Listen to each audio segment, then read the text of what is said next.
Tim Jatantras Polres Goa, Sulawesi Selatan ini bergerak cepat. Mereka menggerebek sebuah rumah indekos di Kelurahan Samata, Kecamatan Somba Opu.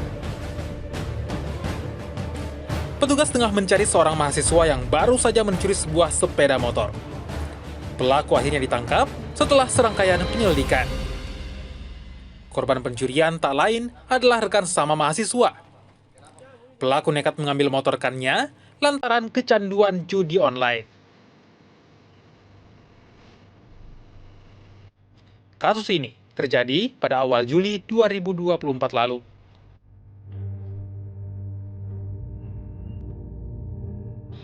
Kejahatan lainnya akibat judi online juga terjadi di beberapa daerah di Sulawesi Selatan. Polda Sulsel yang melakukan penelusuran menemukan lebih dari 100 akun judi online. Beberapa pelaku ditangkap di sejumlah daerah. Mereka terlibat dalam permainan hingga ikut mempromosikan judi online.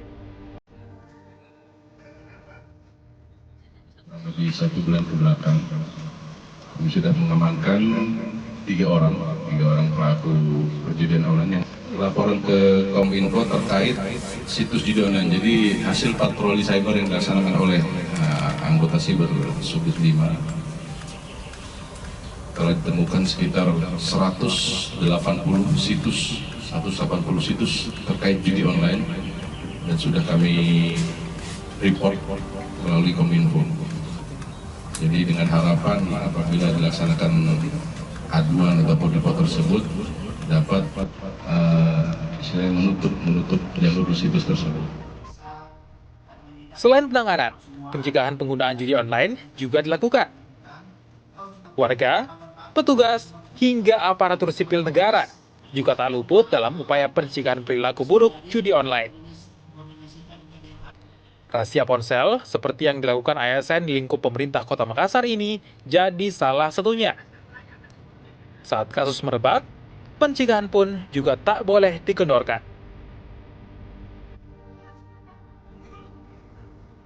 Pemerintah pusat, bahkan Pak Presiden, Pak Joko Widodo, sudah menginstruksikan kepada kita semua masyarakat, baik masyarakat umum, ASN dan juga jajarannya untuk menghindari judi online.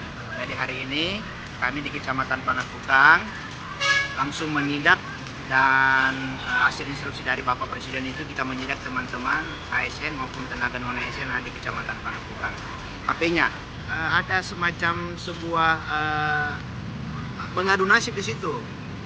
Kadang kalanya mungkin 1 kali menang, 5 kali kalah. Dan memang kan tidak dampaknya kan negatif. Dampaknya negatif, kalau gajinya mereka gunakan, gajinya habis, pasti kan meminjam. Kalau teman-temannya sudah tidak ada bekas pinjam, larinya kan pasti mengambil barang-barang teman-teman kita di atas. Penanganan judi online memang tak bisa hanya sekedar penindakan. Semua pihak seharusnya ikut ambil bagian dalam penuntasan judi online. Hukum dan pencerahan dari aspek agama juga wajib dilibatkan demi menyadarkan mereka yang berada di jalan yang salah. Ini ada masing-masing pencerahan di majelis agama masing-masing untuk membentengi generasi mudanya. Tegas dalam hal ini, tidak terpancing, tidak terbuai, tidak tergoda, dan tidak mencoba-coba namanya judi online. Judi online harusnya jadi musuh bersama. Jadi butuh kerjasama agar kasus judi online tak lagi ada. Setiap orang mengambil peran berbeda demi bersama-sama mencegah dan memberantas judi online. Tim Liputan, Kompas TV, Makassar.